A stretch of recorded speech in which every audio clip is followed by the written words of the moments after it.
Mortem report سے پہلے تو آپ کو یہ بتائیں کہ ایک کارکن اسپیشل چائلڈ جو کہ میرے خیال میں اس نے زندگی میں کسی کو نقصان نہیں پہنچایا، اس کی ویڈیوز چل رہی ہیں سوشل میڈیا کے اوپر، اس سے جو کیا گیا، پہلے میں یہ چاہتا ہوں کہ ڈاکٹر صاحبہ آپ کو پوسٹ مارٹم رپورٹ سے بتائیں کہ اس سے ہوا کیا ہے۔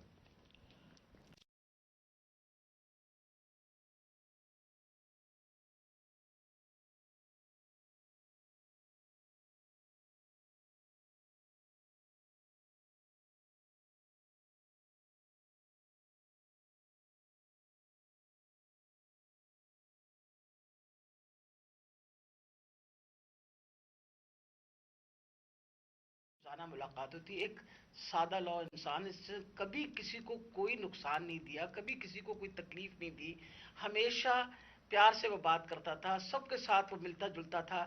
اس بچے کے اوپر اتنا ظلم اور تشدد ہوا، جب میں نے یہ پوسٹ مارٹم رپورٹ پڑھی تو میرا دل دہل گیا کہ یہ جن لوگوں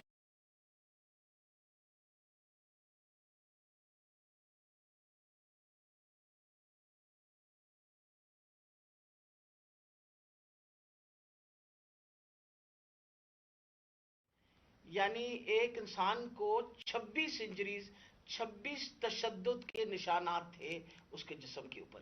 سب سے اہم جو تھا وہ تھا کہ اس کے سر کے اوپر باقاعدہ کسی بلنٹ انسٹرومنٹ یعنی کسی ڈنڈے سے اس کو زور سے اس کے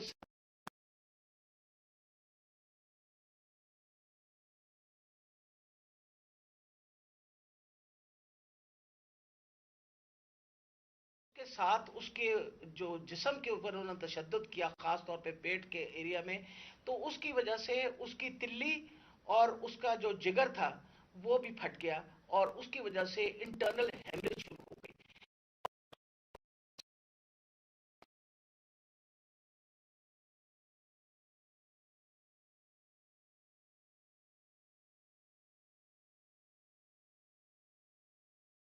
تشدد کر کے ٹیسٹیکولر ڈیمیج کیا، مطلب اس سے زیادہ تم کسی انسان پہ کیا تشدد کر سکتے ہیں؟ میں تو یہ دیکھ کے رپورٹ میں آپ کو بتا نہیں سکتی کہ یہ ہم جیسے ڈاکٹرز جو ہر وقت چیزوں سے ہمارا بھی دل دہل گیا کہ یہ ایک انسان کے اوپر، اور وہ بھی ایک ایسا سادہ لو انسان، اس کے اوپر اتنا زیادہ تشدد کیا۔ مین کاز جو اس کی ڈیتھ کی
کہتے ہیں کیونکہ جب وہ ظلم کا مقابلہ نہیں کرتا تو حضرت علی کا قول ہے کہ کفر کا نظام چل جائے گا، ظلم کا نظام نہیں چل سکتا۔